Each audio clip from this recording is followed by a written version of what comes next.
Street criminal to Hollywood star. Jordan Belfort, author, motivational speaker, and the real-life Wolf of Wall Street joins us this morning. Good morning to you. How you doing there? How do people react to you now? You were once big time on Wall Street, and of course, some of that came with ripping people off. So what's a reaction? Well, I mean, I've been speaking around the world for a bunch of years now, so I think, most people who come to see me already know the story. They've either seen the movie or read one of my books, so, they're really to find out really, in a sense, what really happened that wasn't in the books, in the movie, and what's real and what's not. They also want to know the sort of how I was able to come back from the disaster, because when, many people, when they take that hit and they take a fall in life, it's usually a knockout punch. How were you able to make a big comeback? Well, I think it starts with, number one, accepting the mistakes that you made and learning from them, versus dwelling in them. That's number one. And then it's really, having a vision for your future. For me, it started, understanding where I wanted to go.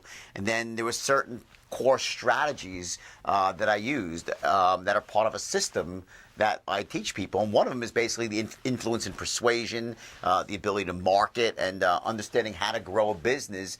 But again, it starts with having this vision for your future and really having a very clear outcome in mind before you get started. One thing I've noticed in this industry, you can persuade people to good or you can persuade them to bad. So how do you keep on the right track? What would be an idea or tip that you could give us right now? When I train salesmen, I use a very powerful system I created called the straight line. And at the heart of it, what it does, it essentially lines up all the elements of influence in a certain way.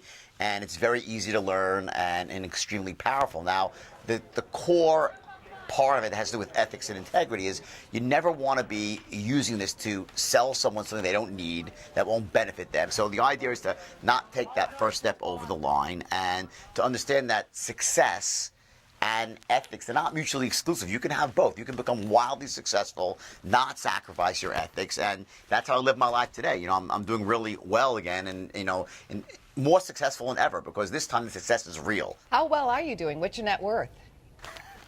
I'm able to, live a good life and pay back all this money from, probably will be a 2-year-long U.S. tour. So, I'm very fortunate. And, and again, I think that, for me, making money was always very easy. I don't think getting rich is difficult. There are certain things you need to know. Certainly, influence and persuasion is one. There are skills of business, certain ways in terms of how to fail elegantly, meaning as an entrepreneur, you got to learn how to be wrong in business. And also, what do you do when your business is right? How do you add a zero onto your income? How do you leverage, take a small business and turn it into a big business? How do you market your products, both offline and online? So what I teach people really is essentially the business skills and the mindset of success. And, it's from a guy who's been to the top, to the bottom, and then back up to where I am again today. So I think the system is pretty powerful.